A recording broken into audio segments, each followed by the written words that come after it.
Bismillahirrahmanirrahim. Assalamu alaikum and welcome to day 8 of our Muharram Kids Challenge. Today we're on the 8th of Muharram and we're getting closer to the day of Ashura, the 10th of Muharram. Our sadness is increasing as we remember the events that took place on the 10th of Muharram. Today we will be talking about Hazrat Abbas and looking at the word courage. So in our session today, we're looking at courage. We're going to talk a bit about what an alam or a flag is, and then we're going to look at a mush. And in our story time today, we will be looking at Hazrat Abbas. Now in the Quran, Allah has told us that if Allah is your helper, none can overcome you. So like we said yesterday, if we have trust in Allah, then nothing can overcome us. We know that Allah will help us at all times. Allah does not burden a soul more than it can bear. So in this surah, Surah 2, Ayah 286, Allah is telling us that yes, we will have difficult times, but He only burdens us, or He only puts us under the difficulties which we can come out of, which we can deal with. So for that, we need courage. And courage means standing up and doing what is right, even if you're alone or if it is difficult. So for example, as we talked about it in our first session, standing up for the truth. If you have courage, then you are able to stand up for the truth. When you have faith and put your trust in Allah, Allah will give you the strength and help you to stand up against whatever you face.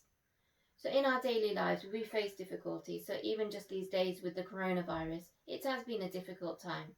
But when we've trusted Allah and we've made dua to Allah, He has given us strength to get past these difficult times. And inshallah soon, this will all be over for us all.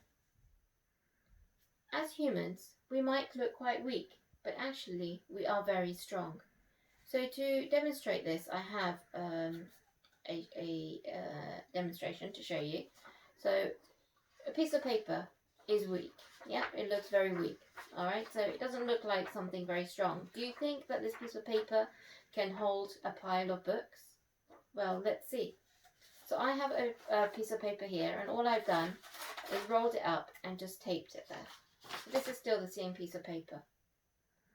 If I was to stand the paper here, and I have a pile of books. Now the paper is quite weak. Can we make the paper strong? Let's see. Let's see if this book will balance.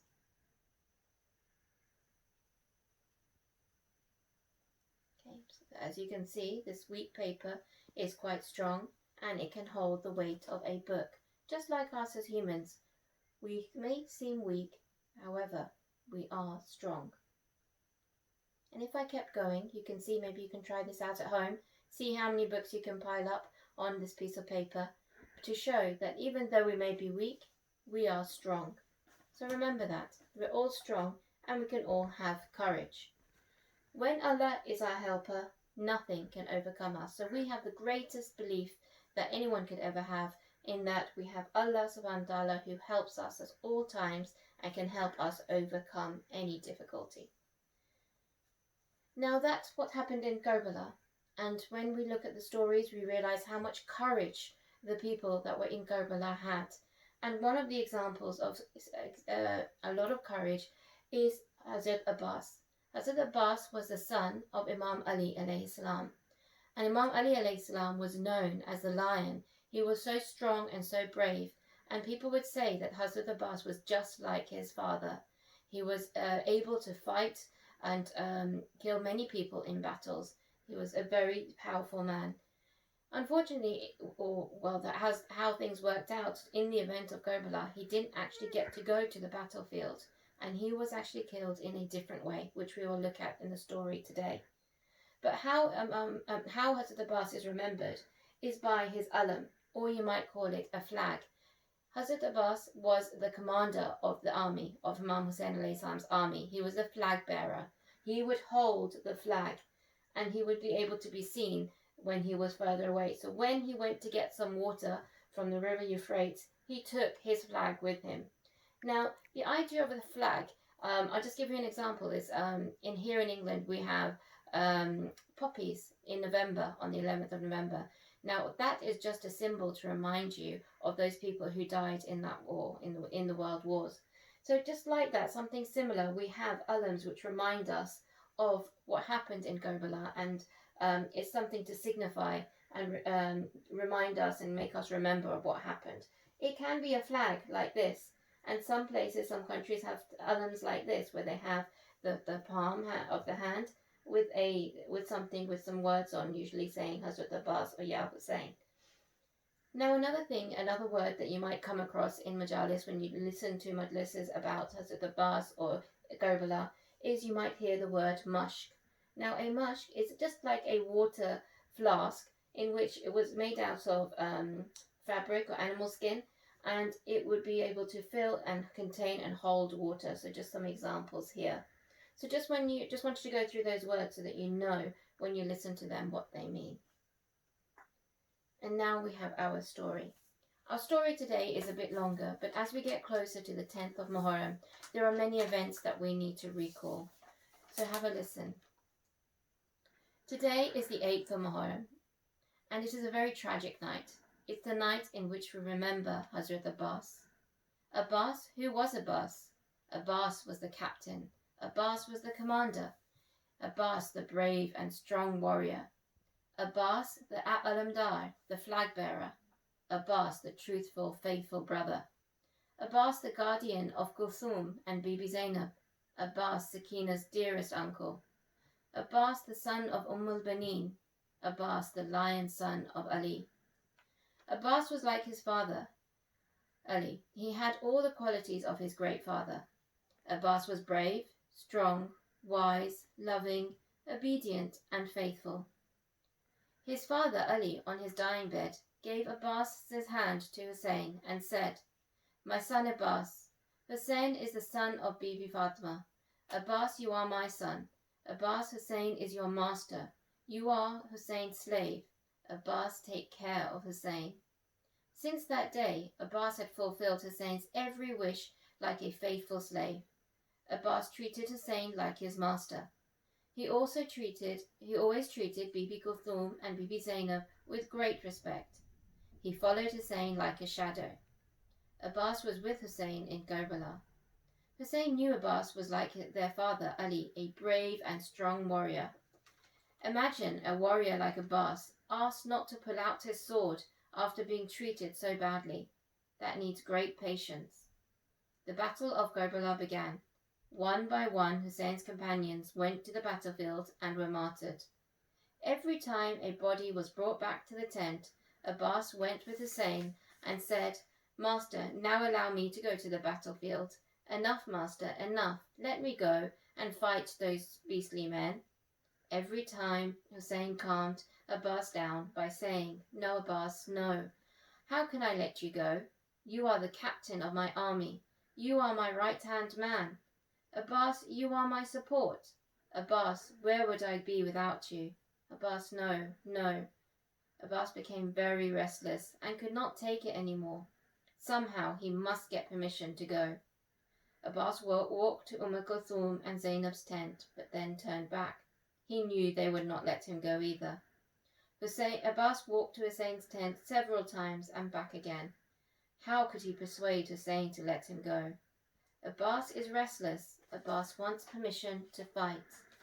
Just then, little Sakina, with her mushk, came to Abbas. "Uncle, Abbas, look at my mushk. It's very dry. Aladash, uncle. Sakina is very thirsty." Abbas thought of a way to get permission from Hussein. He picked up little Sakina and went to Hussein's tent. Abbas sat in front of Hussein with Sakina on his lap. Abbas didn't have to say anything. Hussein looked at Abbas and then to Sakina and her mushk. Hussein understood Abbas's expression. "Abbas, how can I say no now? You have brought Sakina with you. Go, Abbas, go. Go and fill Sakina's mushk with water. One request, Abbas, leave your sword with me. Remember, Abbas, you are not going to fight. You are just going to get water for Sakina." Abbas gave his sword to Hussein. He kissed Sakina and he put her down. He said, "Sakina, pray for me. Pray that I can get water for you." Abbas went to the battlefield. In one hand, Abbas carried the alam of Hussein's army, and in the other he held a spear and Sakina's mushk. He had no sword to fight, but had a spear for protection. He headed for River Farad. Yazid's soldiers saw Abbas coming. They had seen Abbas fight, and they knew he was just like his father. They were scared. Abbas reached the river and filled Sakina's mushk. Abbas, with his alam in one hand and his spear and Sakina's water-filled mushk in the other, started to ride back. Umar Saad, Yazid's commander, ordered his men to stop Abbas taking the water back to the tents. The enemies surrounded Abbas. They fired arrows from all directions. Abbas was hit with many arrows. He was bleeding. Just then a soldier came from behind and struck a sword on Abbas's soldier. Abbas gripped the musk with his teeth in his arm and the spear and fell to the ground. Another soldier came and struck his sword into Abbas's other shoulder. The alam and the other arm fell to the ground. Imagine Abbas on his horse, no arms, holding Sakina's mushk between his teeth. Water must reach Sakina. Abbas had the strength to go on. Sakina's mushk is still filled with water. An arrow was shot. It hit Sakina's mushk. The water began to pour out. Poor Abbas lost all his strength as the water poured out from Sakina's mushk. He fell from his horse and he cried out, "Master, come to me. Master, let me see you for the last time." Hussein heard Abbas. His heart was broken. With his hands on his back, he cried out, "Son Ali Akbar, my back has gone. My support has gone. My alamdar has gone." Hussein and Ali Akbar rushed back to the battlefield. Hussein saw his brother lying on the ground. He placed Abbas's head on his lap. "My brother Abbas, you are leaving me too. Abbas, what will I do without you? You are my support. I'm finished without you. My brother Abbas, can I do anything for you?" "Yes, master. When I came to this world, I saw your face first. Now I am going from this world. Master, I would like to see your face for the last time." "But Abbas, why can you not see me?" "Master, my eyes are covered with blood." Imam Hussein cleaned Abbas's eyes. Abbas gazed at Hussein. "Abbas, I have a wish too. All your life you have called me master. Once, brother Abbas, just once, call me brother." Inna lillahi wa inna ilayhi raji'un. We are from Allah and to Him we return. So as we heard here, Hazrat Abbas had so much courage. He went to the river Farad, he filled up his mush, he took the water headed back to the camps of Imam Hussein and Bibi Sakina. And as he did, even though one arm was cut off, he put the mushk into the other arm was cut off, he put it into his mouth. Imagine that courage that he had, and he kept going until he lost hope and the water was lost. So our lesson for today is to always have courage, and Allah will help us. Now your activity for today is I would like you to either create, there's two things you could do. Either you could draw or make a mushk for yourselves, or you could make an alam or a flag. So something like some of these ideas here. So I really look forward to seeing what you create at home, a mushk or an alam or a flag, inshallah. And I look forward to receiving those. And now it's time for our challenge. So today, challenge number 8, let's have a look at what the challenge is today. Now your challenge is today is to think and then drink. So now today, every time you drink water, I want you to think and remember Imam Hussein and the thirst of the children in Karbala.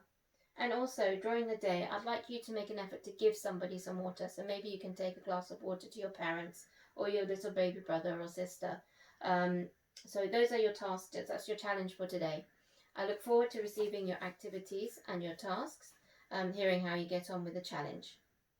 Just a quick reminder, just one video for the 10th and the 11th, and then our next video will be on the 12th of Muharram. And in that one, we will have some prizes for all those children who have been sending in some work. And also, I would like you to send me in some videos. Thank you to those who already have. A short clip of just what you've learned during these lessons or sessions that we've had this Muharram. Thank you for watching. Inshallah, I'll see you tomorrow. Assalamu alaikum. لبيك لبيك لبيك يا حسين لبيك لبيك لبيك يا حسين. We have arrived in Karbala. We have arrived in Karbala. لبيك يا حسين لبيك يا حسين. We have arrived in Karbala. We have arrived in Karbala. لبيك يا حسين لبيك يا حسين. All my people I have left, from my city I have fled. Tears in my eyes, hand on chest. Oh, your place is sanctuary, in your land is sanctity. Heaven on earth I can perceive, for you the heavens do call, at your gate the angels crawl. لبيك يا حسين لبيك يا حسين. We have arrived in Karbala. We have arrived in Karbala. لبيك يا حسين لبيك يا حسين. To the world my love is praised, to my heart your name it pains. Oh Karbala, your scent we crave, for you